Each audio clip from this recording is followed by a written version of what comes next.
سلام.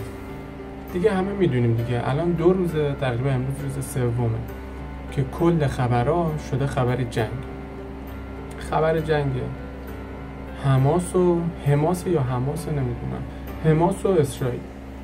حالا این جنگ ها همیشه بوده، خب یعنی به نظر من مثلا 2 سال پیش هم روسیه حمله کرد به اوکراین، کل دنیا تا چند روز وای روسیه حمله کرد، وای چه جنایتی، اوکراینیا دارن میمیرن، بدبخت شدن، کل دنیا باید با روسیه بد بشه، باید همه به روسیه حمله کنن، چقدر رئیس جمهور اوکراین الان رفته بالا، چقدر محبوب شده.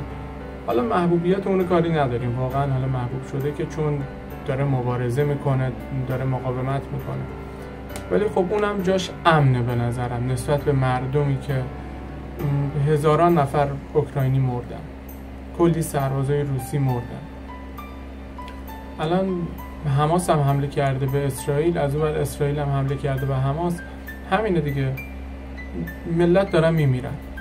خب مردم، یکی مثل من معمولی با لباس با تاپ نشسته توی خونه، بعد شاید داره ویدیو میگیره، شاید داره نمیدونم داستان میخونه، داره غذا درست میکنه، با بچهش نشسته فیلم میبینه، سر کار، داره ورزش میکنه، اصلا هر کاری ممکنه بکنه، شاید تو حال و هوای خودش باشه.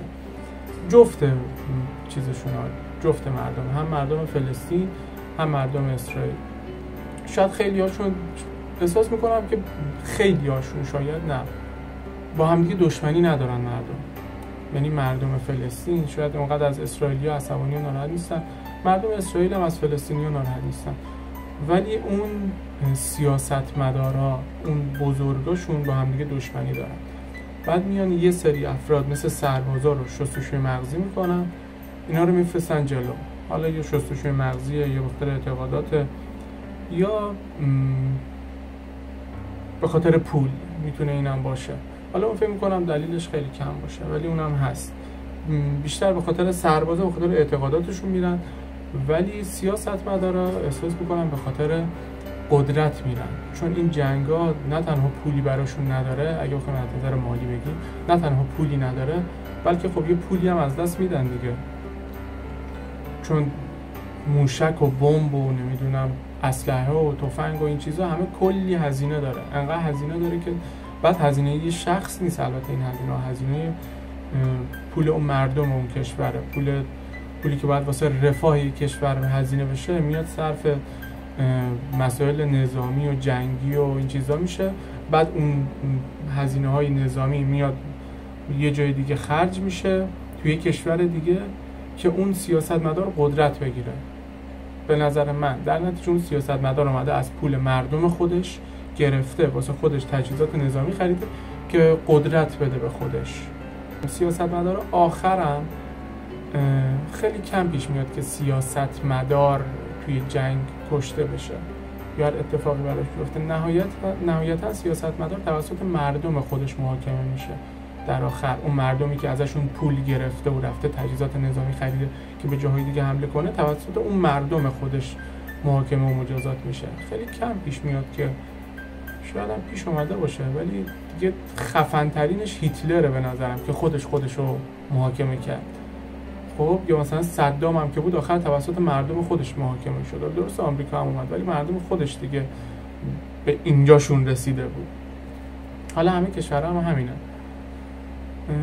میگم آخر ما مردم معمولی هستیم که به فاک میریم. واقعیتش اینه. کلا جنگ مثل دیدیم مثلا 2 نفر با هم دیگه مشکل دارن، میخوان با هم دیگه دعوا کنن، دیدیم مثلا میگن 2 نفر مثل وحشی‌ها با هم دیگه دعوا افتاده، هم دیگه دارن میزنن. خب چرا باید جنگ بشه اصلا اون سربازایی به نظر من این وسط علاوه بر اون سیاستمدارا، بزرگترین احمقا اون سربازایی هستن که خیلی راحت شستشوی مغزی میشن، بعد یه اعتقادات و یه تعصبای بیخودی دارن، بعد رو اون اعتقادات و تعصبا میرن آدم میکشن یا خودشون خیلی کشته میشن دیگه. و این دیگه اصلا یه چیز غیر قابل قبولیه.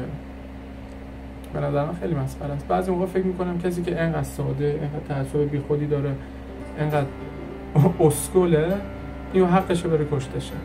واقعا چون وجود همچین آدمایی توی دنیا اصلا دنیا رو همین جنگا رو ادامه دار میکنه دیگه، هرچی آدم‌ها وجود داشته باشن. همون بهتر که چه میدونم اینا برن کشته شن، همدیگه رو بکشن، نسلشون تموم شه. همین. کلا خواستم بگم جنگ هیچ وقت هیچ سودی برای هیچ کس نداشته، چه سیاستمدارا، چه سربازا، چه مردم عادی. واسه دو طرف جنگ همیشه همش ضرره. مرسی. خداحافظ.